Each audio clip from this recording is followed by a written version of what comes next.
लक्ष्य और लक्षण समान, अहंकार से मुक्त, मैंपन से मुक्त, जिसकी लंबी लिस्ट होती है। और बाबा ने एक बहुत ही सुंदर गुह्य लाइन बोल दी, निरहंकारी बनेंगे तब ही निराकारी बन सकेंगे। बहुत बड़ा राज हो गया, क्योंकि मैंपन बुद्धि को विचलित करता है। निराकारी स्थिति में जाने नहीं देगा। संकल्प बार बार चलेंगे, मैं और मेरा। यही दो बड़ी चीजें हैं जिनको एक बुद्धिमान पुरुषार्थी त्याग कर सकता है। इसके लिए बहुत दिव्य बुद्धि चाहिए, बहुत अच्छी स्थिति चाहिए, बहुत अच्छा चिंतन चाहिए। लेकिन पहले बात करते हैं स्वमान की। स्वमान अर्थात बाबा के द्वारा दिए गए टाइटल। तो पहले तो हमें टाइटल्स याद करने हैं, फिर इस नशे में रहना है कि ये टाइटल, ये स्वमान किसने हमें दिया है। किसी को कोई पदक मिलता है, बाबा कहा करते थे साकार में भी, मिलिट्री वालों के पदक होते हैं, यहाँ लगाए रखते हैं। बड़े जनरल्स होंगे, यहाँ लगाए रखेंगे, उतारते नहीं। तुम्हें भी बहुत बड़े टाइटल दिए हैं बाबा ने, उन्हें भूलो नहीं, उनको अपनी स्मृति से उतारो नहीं। स्वमान तुम्हारा बहुत ऊंचा है। स्वमान श्रेष्ठ स्थिति का निर्माण करता है। जिसको भी अपनी स्थिति महान बनानी है, वे स्वमान के अभ्यास पे ध्यान दें। हालांकि बाबा ने ये भी कहा, माला सिमरन करते चलो, हाथ वाली नहीं। बुद्धि में स्वमानों की माला सिमरन करते चलो। पर गुह्य बात है कि श्रेष्ठ स्वमान को स्वीकार करके उसको अपना स्वरूप बना लेना। निकालेंगे छोटी सी लिस्ट स्वमानों की। बोलो, भाई बोलेंगे पहले, मैं मास्टर ज्ञान सूर्य हूँ। अब बहनें बोलो, मैं शिव शक्ति हूँ। इधर वाले, मास्टर सर्वशक्तिवान हूँ। और बोलो, मैं विजय रतन पवित्रता का सूर्य हूँ। बोलो बहनें उधर वाली, एक एक हाथ उठा के बोलो, सभी बोल देते। बोलो, मैं भाग्य, भाग्य सब छोटा सा है, और जोड़ो कुछ इसके साथ, पद्मा पदम। पदम संख्या बहुत बड़ी है। लोग आम रूप से पदम किसे कहते हैं उसको जानते नहीं हैं। पदम बहुत बड़ी संख्या होती है। करोड़ के बाद अरब, अरब के बाद खरब, खरब के बाद नील, नील के बाद पदम। इतना तो पैसा सारे संसार में भी नहीं है। उतना भाग्य, बहुत बड़ा भाग्य, असीमित, वो हमारा है। और बोलो इधर की बहनें, हो गया वो। और बोलो, नहीं, एक एक हाथ उठा के बोलो। पीछे वाले खड़े हो जाओ, आप तो बहुत दूर हो। वाह, मैं स्वराज्य अधिकारी हूँ। बोलो, शुद्ध आत्मा हूँ। अच्छा ठीक है भाई, ये शुद्ध आत्मा है। और बोलो,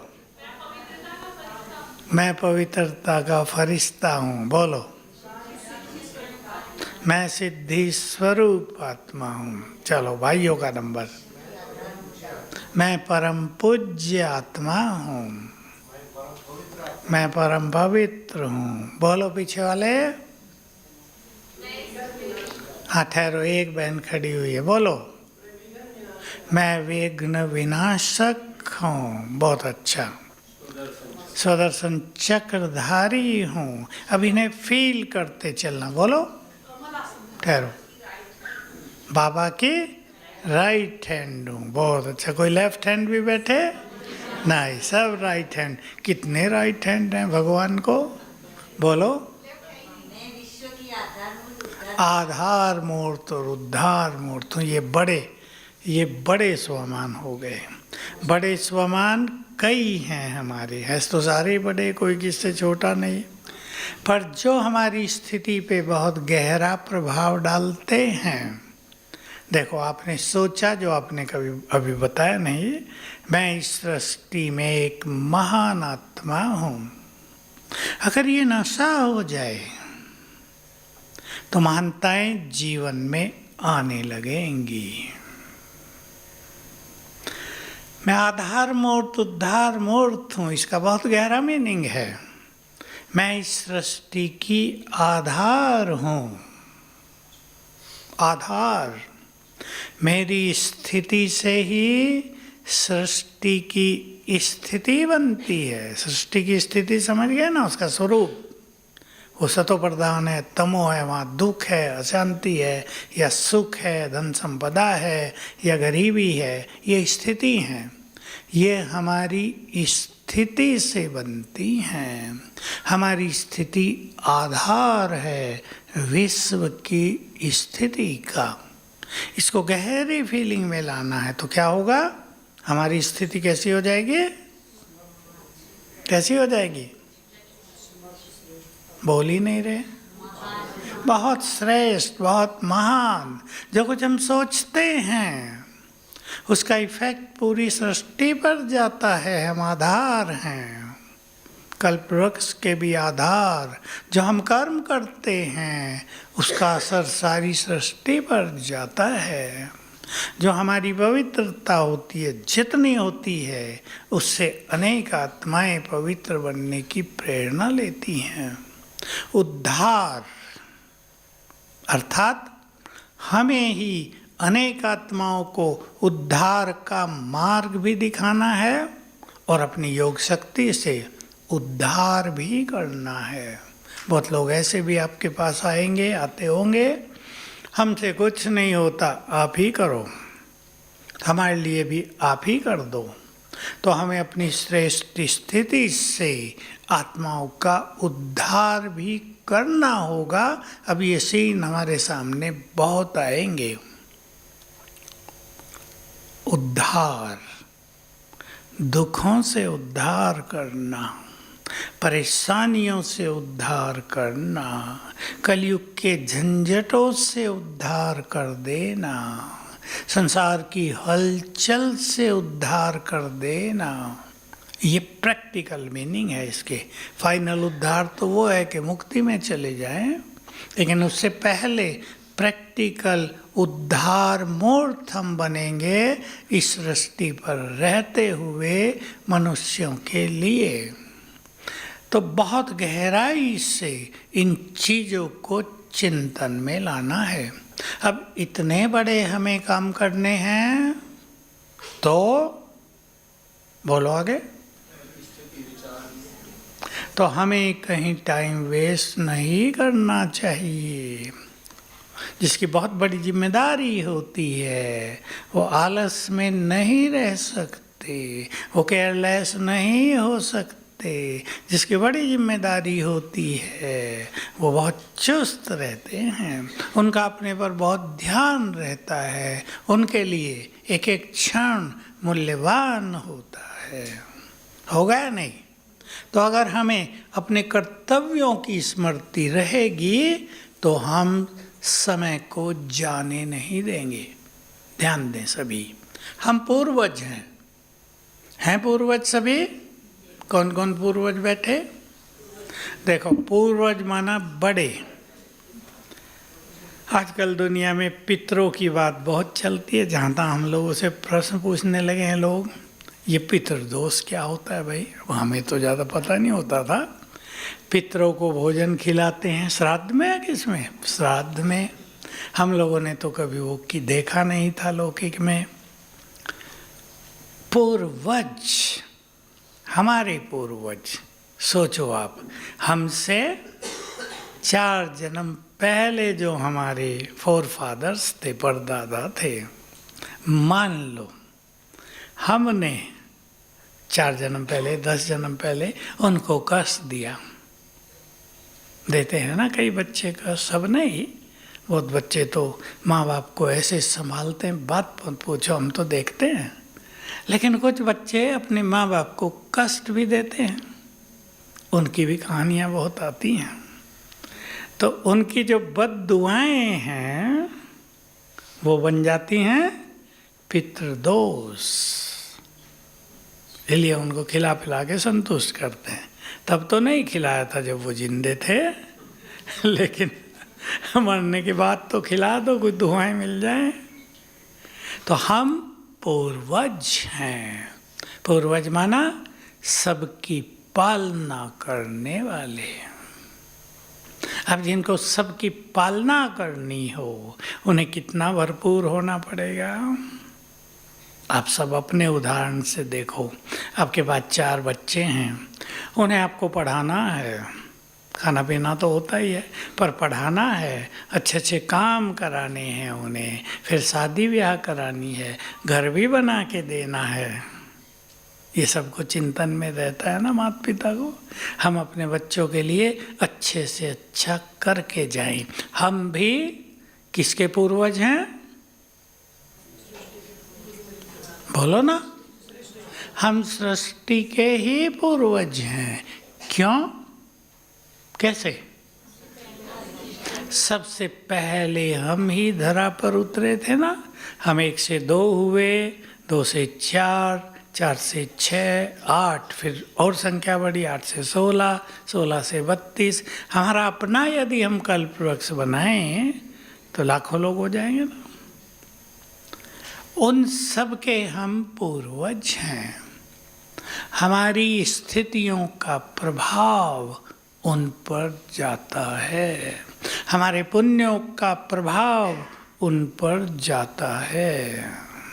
ध्यान देंगे सभी, समझ रही माताएं? पुण्य बहुत बड़ी चीज है। हम जितने महान बनेंगे, हम जितने अलौकिक सुख में रहेंगे, उसका प्रभाव उन सब पर जाएगा, उन्हें फल मिलेगा, वो भी सुखी हो जाएंगे। ऐसी शास्त्रों में तो इनकी बहुत सारी कहानियां हैं कि भाई माँ बाप ऊपर थे, उनको मुक्ति नहीं मिल रही थी। क्या है, बच्चे ऐसा ऐसा गलत काम कर रहे हैं हमारे, तो हम मुक्त नहीं हो सकते। उन्हें कोई समझाए कि पुण्य करो तो उसका असर हम पे भी आएगा। तो ये कहानियाँ बनाई हैं मनुष्य को कुछ सिखाने के लिए, लेकिन मनुष्य तभी सीख सकता है जब उसका अपना चिंतन महान हो। तो हम पूर्वज हैं, सबको देना है, सबकी पालना करनी है। कोई भूखा आपके द्वार पर आ जाए, माताएं क्या करेंगी? क्या करेंगी? माताएं बोल नहीं रही। ठंडी इतनी तो नहीं है, बोलो, खिलाएंगी या नहीं? कहेंगी या हमारा तो ब्रह्मा भोजन है, तुम्हारे लिए नहीं है। कोई प्यासा आ जाए, पिलाएंगे ना। ये भारत की महान कल्चर है। पर कुछ ऐसे लोग भी आजकल हो गए हैं जो पानी भी नहीं पिलाते। जाओ जाओ यहाँ से, तुम्हारे लिए पानी है क्या हमारा? ऐसे बोलने वाले थोड़े से लोग पैदा हो गए हैं हमारे महान भारत में भी। लेकिन हमें तो सबकी पालना करनी है, तो अपने को भरपूर करना है ताकि हमारे वाइब्रेशंस सबको सुख दे सकें। ये गुड फीलिंग, ये डीप फीलिंग हमें होनी ही चाहिए। ये है स्वमान की प्रैक्टिस। हम बहुत शक्तिशाली हैं, शिव की शक्ति हैं। क्या हम इसे स्वीकार करते हैं? क्या ये बात हमारे चिंतन में है? माताएं पूछे अपना से। ये टाइटल माताओं को ज़्यादा देते हैं बाबा। हैं तो सभी शिव की शक्ति, क्योंकि शिव से शक्तियाँ मिल गई हैं। बाबा ने सिर पर हाथ रखकर अपनी शक्तियाँ दे दी हैं। हम योग अभ्यास से उससे शक्तियाँ प्राप्त कर रहे हैं। तो शिव की शक्तियाँ हमें मिल रही हैं, इसलिए हम सभी भाई बहनें शिव शक्ति हैं। तो जिनके पास शिव की शक्ति हो, आपने महाभारत में सुना होगा कहीं कहीं और भी कई जगह, शिव ने अर्जुन को अपना अमोघ शस्त्र दे दिया था, औरों को भी दिया। इंद्र ने कर्ण को दे दिया था, उसका ही नाम शायद अमोघ शस्त्र था। अर्जुन को दिया था पशुपात शस्त्र। हमें क्या दे दिया? क्या दे दिया हमें? अपनी सारी शक्तियाँ। हमें इस स्वमान में आ जाना है, इस नशे में आ जाना है। मेरे पास शिव की शक्तियाँ हैं। दुनिया में कोई बहुत बड़ा सिद्ध पुरुष, उसको भी स्वमान रहता है, मेरे पास ये सिद्धियाँ हैं, फलाने से मुझे ये सिद्धि मिली है, देवियों से मिलती है। हमें भी नशा हो जाए, हमारे पास शिव की शक्तियाँ हैं या नहीं? हाथ उठाओ जिन जिन के पास हैं। Very good. याद रखना, शिव की शक्तियाँ हैं तो हम कमज़ोर नहीं हैं, रोने वाले नहीं, रुलाने वाले नहीं, ऐसा नहीं। हम रोने वाले नहीं, रोने वालों को हंसाने वाले हैं, हंसाने वाले हैं। हम डरने वाले नहीं, सबको निर्भय बनाने वाले हैं। शिव की शक्ति हमारे पास है, हम भयभीत नहीं हो सकते। हम शिव की शक्तियों को यूज करके अपने जीवन को विघ्नों से मुक्त कर सकते हैं, परेशानियों को समाप्त कर सकते हैं। चिंतन करना इस पर, शिव की शक्तियाँ मेरे पास हैं। किसी भी बड़ी से बड़ी समस्या का सामना करने की शक्ति मुझे मिल गई है, स्वीकार कर लें। ये चिंतन हमें स्वमान का स्वरूप बना देगा। मैं मास्टर ज्ञान सूर्य हूँ, छोटलाल भाई ने बताया। इसका अर्थ है, दो अर्थ ले लेंगे और अपने घरों में भी इन दोनों अर्थों को यूज करेंगे सभी। ज्ञान सूर्य, सूर्य से लाइट फैलती है। मैं मास्टर ज्ञान सूर्य हूँ, मेरी किरणों से संसार का अंधकार दूर हो रहा है। तो घर का होगा या नहीं? घर का हो जाएगा। मैं मास्टर ज्ञान सूर्य हूँ, मेरी किरणों से इस संसार से माया के कीटाणु नष्ट हो रहे हैं। दो फीलिंग, गुड फीलिंग। तो हमें स्मृति रहेगी, जितना हम इस स्वमान में रहेंगे ये दोनों काम होते रहेंगे। जितना स्मृति में रहेंगे ये दोनों काम होते रहेंगे। एक स्वमान और ले लें, मैं विश्व कल्याणकारी हूँ। देखो हमें कितनी गहराई में ले चलेगा। मुझे तो विश्व का कल्याण करना है। महाभारत में दिखाया। श्री कृष्ण से कुछ लोग पूछ बैठते हैं, तुम चाहते तो इस युद्ध को रोक देते, तुम चाहते तो वो काम न होने देते, पर उसको क्या याद था, मैं तो आया ही हूँ, बोलो, आसुरी संप्रदाय का विनाश करने के लिए। आप में से बहुतों को तो पता नहीं है, विराट रूप दिखाया अर्जुन को, उसमें महाकाल का रूप भी था, जिसमें सारे कौरव और पांडवों के बड़े बड़े महारथी भी समा रहे थे, मुंह खोला हुआ था, सब जा रहे हैं उसमें। अर्जुन को ये दिखा दिया और बताया, तुम इन्हें मारो या ना मारो, मैं महाकाल बनकर आया हूँ, ये सब मेरे द्वारा मारे जाएंगे। इसलिए अंत में एक सीन दिखाया गया, जब अर्जुन और भीम को अभिमान हो जाता है, थोड़ा थोड़ा तो होता ही है ना, हमने युद्ध जीता है। हालांकि दोनों को भी कठिनाई तो बहुत हुई। अर्जुन के साथ यदि श्री कृष्ण न होते तो वो कुछ नहीं कर पाता था, उनकी शक्तियां ही काम कर रही थी। तो और भी मैं कई जगह देखता हूँ, कुछ कुछ सीन दिखाते रहते हैं ना, कभी कभी देख लेता हूँ। तो दिखाया भीम को बांध दिया है, अब भीम जोर लगा रहा उसको तोड़ने का, नहीं टूट रहा है। श्री कृष्ण ने उसकी ओर देखा है, क्या कर दिया देखते, शक्तियां भेज दी, उसने झटका दिया और तोड़ दिया। तो यही काम हम सबके साथ भी हो रहा है।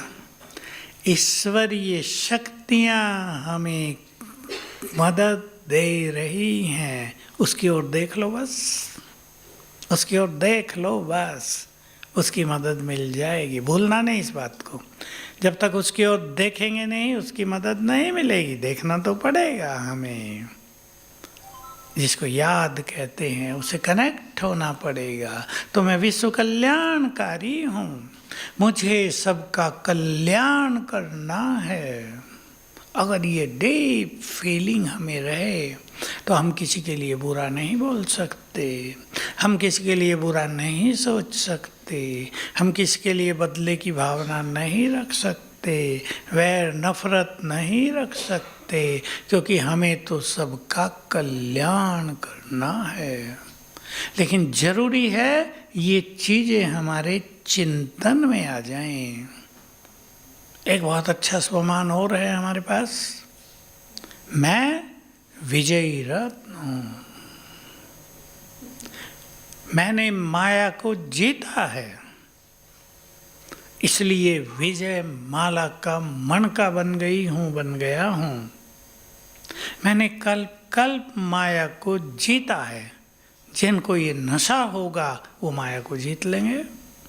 और जो सोचते होंगे भारी काम है, हम तो पूरा नहीं जीत सकते, वो नहीं जीत पाएंगे।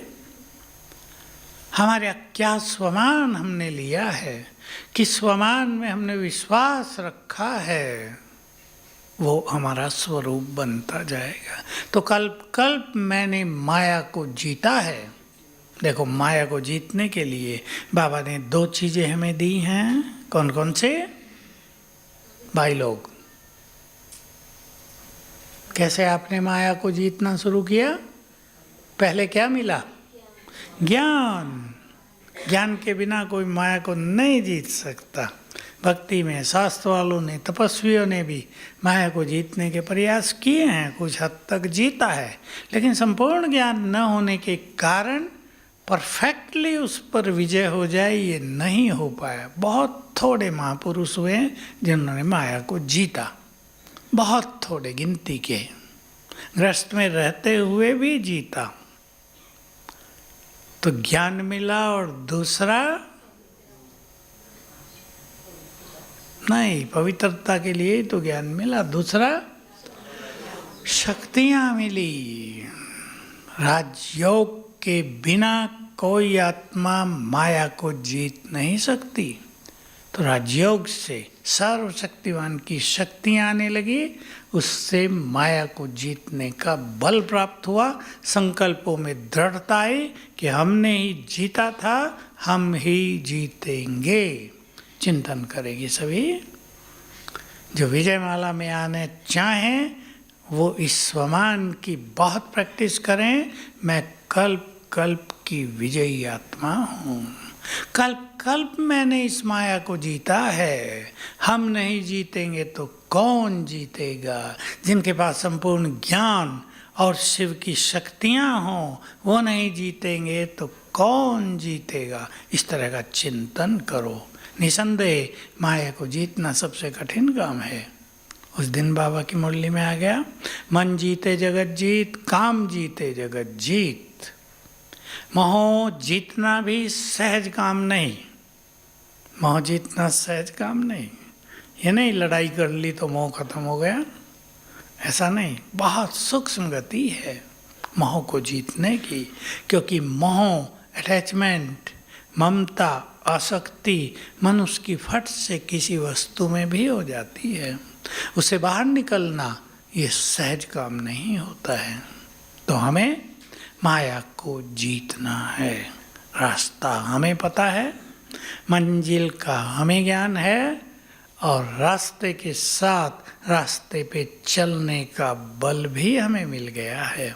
तो सभी संकल्प करें, हमें माया को संपूर्ण रूप से जीत लेना है। बाप समान हमें बनना है, ये भी छोटी बात नहीं है। बस यहाँ से शुरू करेंगे, इस स्वमान को बढ़ाएंगे। मैं बाप समान हूँ, दोनों के समान, ब्रह्मा समान भी, शिव बाबा के समान भी निराकार हूँ, ब्रह्मा के समान फरिश्ता।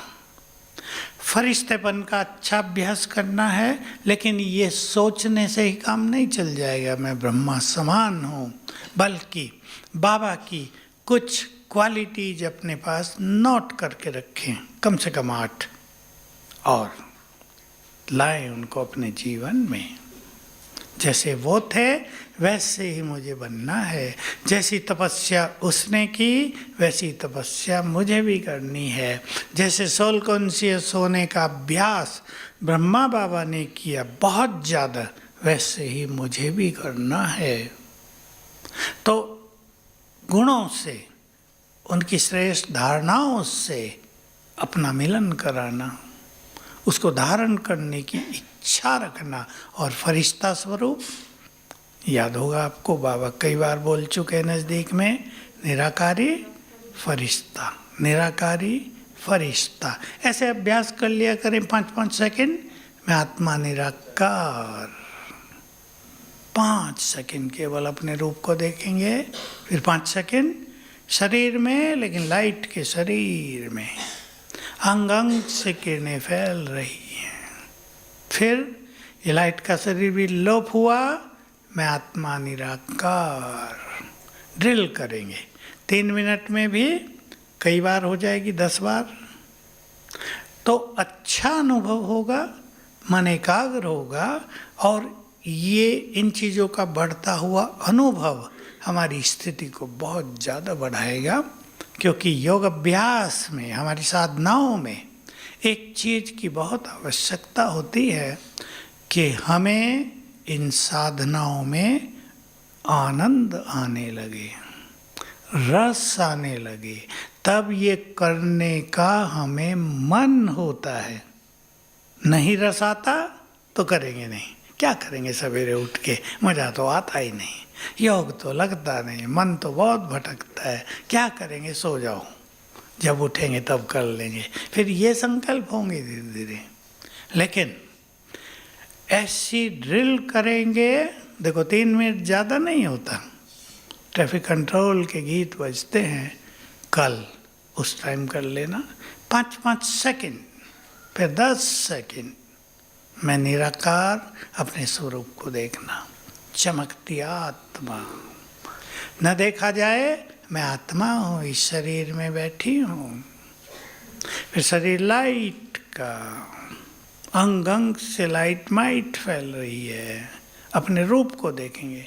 फिर ये शरीर विलोप हो गया, मैं निराकार आत्मा। कभी मैं निराकार आत्मा परमधाम में बैठी हूँ, कभी बाबा के साथ बैठी हूँ, कभी भ्रगुटी की कुटिया में बैठी हूँ। भिन्न भिन्न संकल्पों के साथ भिन्न भिन्न तरह से ड्रिल करते रहना है, तो बहुत सुखद फीलिंग होगी। समान बनना है तो लक्षण, लक्षण माना 8-10 बातें आप अपने पास रख लें, उन्हें अपने जीवन में लाने का अच्छा प्रयास करेंगे। बाबा बहुत शांत थे, बाबा बहुत मगन रहते थे, बाबा को जिन्होंने लास्ट 3 सालों में देखा है, अब देखना अलग चीज होती है, लेकिन उस आंख से देखना अलग चीज होती है। तो बाबा ऐसे रहते थे जैसे इस संसार में हैं ही नहीं। अब सब लोग तो इस बात में नहीं, इस बात को समझ ही नहीं सकते बाबा को देखकर भी। बाबा की एक मगन स्थिति थी। बाबा बहुत एकांत में रहते थे। ये जो बाबा की झोंपड़ी है ना, जिसमें आप चारों धाम के लिए जाते हैं, ये बहुत सुंदर बगीचा था। उसमें एक बहुत सिंपल झोंपड़ी थी। सिंपल माना खजूर के पत्तों की। नीचे बस सीमेंट हुआ फर्श था। छत भी छोटी सी थी, बस खड़े हो सके इतनी ही। बाबा वहाँ शाम के समय एकांत में रहते थे। योग अभ्यास और डीप साइलेंस रहती थी। बगीचा बहुत सुंदर था।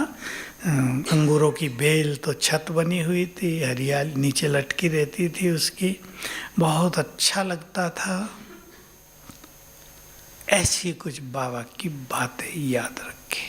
बाबा का चिंतन बहुत श्रेष्ठ था। ब्रह्मा आत्मा संसार की सबसे बुद्धिमान आत्मा थी। सबके लिए चित्त शुभ भावनाओं से भरा हुआ था। बाबा मालिक थे, अथॉरिटी थे, लेकिन एक व्यक्ति ने बहुत गुस्सा किया। मुझे याद है 5-7 बड़े जो भाई थे वो दादी जी के पास, बाबा के पास, तब बाबा थे, गए, बाबा इसको हटा दो। बाबा ने कहा नहीं, मेरा बच्चा है ना, ठीक हो जाएगा। जैसे माताएं नहीं निकाल सकती ना अपने बच्चे को घर से, कोई कोई तो निकाल भी देती हैं, फिर रोती हैं। हमने निकाल दिया, डांट डपट के, मार पीट के घर से बाहर भेज दिया, फिर रोती रहती है कब आएगा। बाबा नहीं, शुभ भावनाओं से भरा हुआ, बहुत सहनशील, मधुरभाषी। तो ये मोटी मोटी जो धारणाएं हैं, सूक्ष्म धारणाएं तो बहुत बड़ी हैं। निरंकारी तो सबसे ज़्यादा। बाबा की चप्पलें और कुछ नहीं थी, खड़ाऊँ ही होती थी। यहाँ फर्श नहीं होता था, मिट्टी होती थी, उस पे ही चलते थे खड़ाऊँ पहन के। फर्श पे चलना तो कठिन है, खड़ाऊँ पहन के मिट्टी में चलने में आनंद आता है। तो हम निरंकारी बनेंगे। मैं, एक तो देवभान को छोड़ने की बात है। किसी में घमंड रहता है। गीता में 3 शब्दों का प्रयोग किया गया है, अहंकार, घमंड, अभिमान। तीनों को छोड़ो। अब हमारी भी समझ में नहीं आता था जब छोटे थे कि तीनों तो एक ही हैं, लेकिन तीनों में थोड़ा थोड़ा भेद है। अब ये निरंकारिता, जिसको बाबा मैंपन के रूप में लेते हैं, मैंपन का त्याग। अब थोड़ी थोड़ी बातें निकालेंगे। मनुष्य को मैं किस किस रूप में आता है जीवन में, उसे छोड़ना है। बोलो। मैं बुद्धिमान हूँ। ये तो ठीक है, हम बुद्धिमान तो हैं, पर बुद्धि का अभिमान हो जाए। अभिमान किसे कहते हैं? मैं तो बुद्धिमान हूँ, बाकी तुम सब ऐसे वैसे। ये हो गया अभिमान। बुद्धिमान होना तो अच्छी बात है, और जो बुद्धिमान होगा उसे ये रहेगा भी, मैं बुद्धिमान हूँ। अब कोई बच्चा टॉप करता हो अपनी क्लास में, उसे रहेगा तो सही ना, मैं होशियार हूँ, पर इसका अभिमान आ जाना वो गलत हो जाएगा। बोलो मैं, हाथ उठा के बोलेंगे। अच्छा बोल रही बहने, मैं राइट हूँ, इसको झगड़ा बना देना, ये अभिमान। मैं राइट हूँ, मैं राइट हो सकता हूँ, ये थोड़ा मैं गलती होऊंगा। और जो राइट व्यक्ति है वो सोचेगा जरूर बेटा राइट हूँ, पर मेरी कोई सुन नहीं रहा है। क्योंकि कलयुग में राइट को कम सुनते हैं, झूठ का साम्राज्य होता है, तो झूठ विजयी होता है, सत्य हार मान जाता है, सत्य कमजोर पड़ जाता है। हालांकि सत्य ये है कि सत्य में शक्ति है, पर कलयुग के प्रभाव में झूठ में शक्ति नजर आती है। मैं राइट हूं, इसको झगड़े के रूप में बदल देना, ये अभिमान। और बोलो, भाई लोग बोले, मैं बताओ। नहीं नहीं, ये तो छोटी बातें हैं, थोड़ा आगे निकलो। मैं इस घर का मालिक हूँ, मैं न कमाऊँ तो तुम भूखे मर जाओ। थोड़ा दिखाना अपने को, मैं तुम्हारे लिए ये किया, ये किया। ये अभिमान। क्या सोचेंगे इसके बदले? अब बाप हूँ तो बाप का कर्तव्य है ना बच्चों की पालना करना, इसमें अभिमान की क्या बात। सभी बाप दुनिया में अपने बच्चों की पालना कर रहे हैं और वो कर्तव्य है। बोलो बहनों, क्या मैं अच्छा भाषण करती हूँ? अब कोई करता ही हो अच्छा तो सोचेगा नहीं क्या कि मैं अच्छा करती हूँ, लेकिन उसका अभिमान रहना, गलत नशा रखना, उससे भाषण का प्रभाव फीका पड़ जाएगा। और आगे चलो, मैं हैं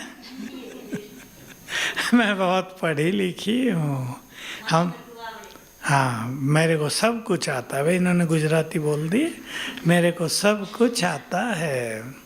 ठीक बात है, पढ़े लिखे डिग्री होल्डर्स को अपनी डिग्री का थोड़ा बहुत रहता है, पर उसका अभिमान न हो जाए कि हम दूसरों को ऐसा वैसा ही समझने लगे।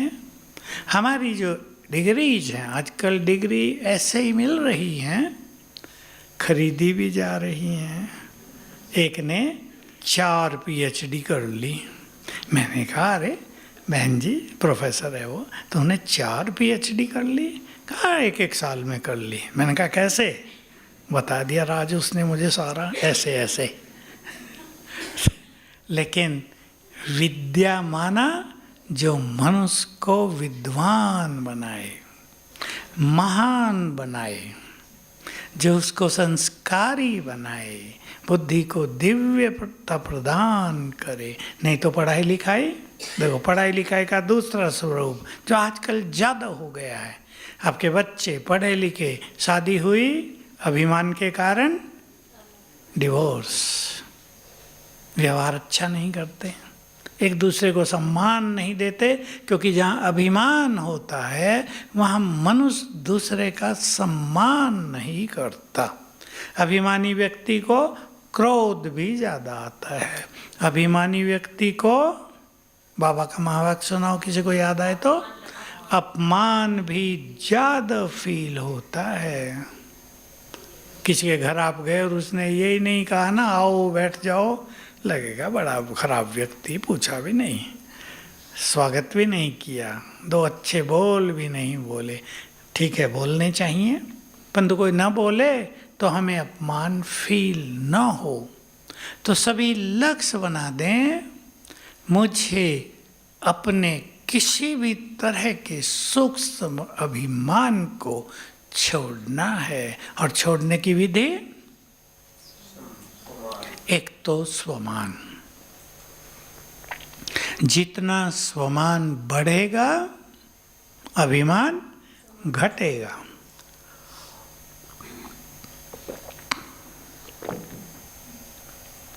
स्वमान का एक फायदा और है कि स्वमान से हमें अपनी सूक्ष्म कमियों का पता चलता रहेगा। स्वमान नहीं है तो कमियों का पता बाद में चलेगा। गलत शब्द बोल दिए तब लगेगा मैं राइट हूँ, बहुत देर में समझ में आएगा ये मैंने गलती कर ली। तो स्वमान से हमारी पावर ऑफ रियलाइजेशन, महसूसता की शक्ति, अपने को देखने की शक्ति क्लियर होती जाएगी। तो सभी को एक तो स्वमान बढ़ाना है, उससे अभिमान कम होगा। दूसरा, कैसे अभिमान मिटेगा? अनिमित्त भाव से भी, ये भी ठीक है। तीसरा, हाँ, वो निमित्त भाव हो गया। करन करावनहार ऊपर बैठा है, हमसे करा रहा है, लेकिन इन्हीं को दूसरे शब्दों में जो बहुत सुंदर शब्द हैं बाबा के, आप सब जानते हैं। जो कुछ मेरे पास है वो प्रभु देन है, प्रभु देन।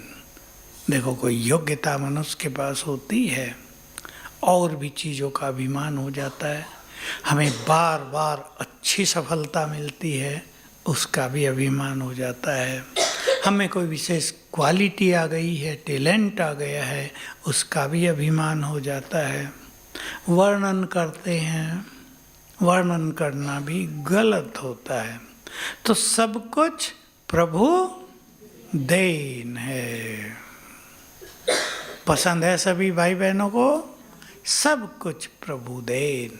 आपको अच्छा परिवार मिला, आपको अपने बिजनेस धंधों में अच्छी कमाई हो रही है, आपको और बहुत अच्छी अच्छी चीज़ें मिल गई हैं, ये सब प्रभु देन है। अहंकार खत्म हो जाएगा और जो प्रभु देन हैं, और सुख संवाद देख लें, उनका सुख मिलेगा। अहंकारी व्यक्ति को प्राप्तियों का सुख नहीं मिलता है। उसका सुख कैसे जाता है? मोटा सा छोटा सा उदाहरण, उसके पास एक कार थी, बड़े नशे में रहता था। मेरे पास ये कार है, देखो औरों के घर कोई आगे कार नहीं खड़ी, मेरे आगे कार खड़ी। परिचय भी देगा, कहाँ भाई तुम्हारा घर? इस गली में आना, जिस घर के आगे कार खड़ी है वो मेरा घर है। अब पड़ोसी ने थोड़ी अच्छी कार ले आई, अब क्या होगा? हो खुशी खत्म, ईर्षा होगी, होगा ना।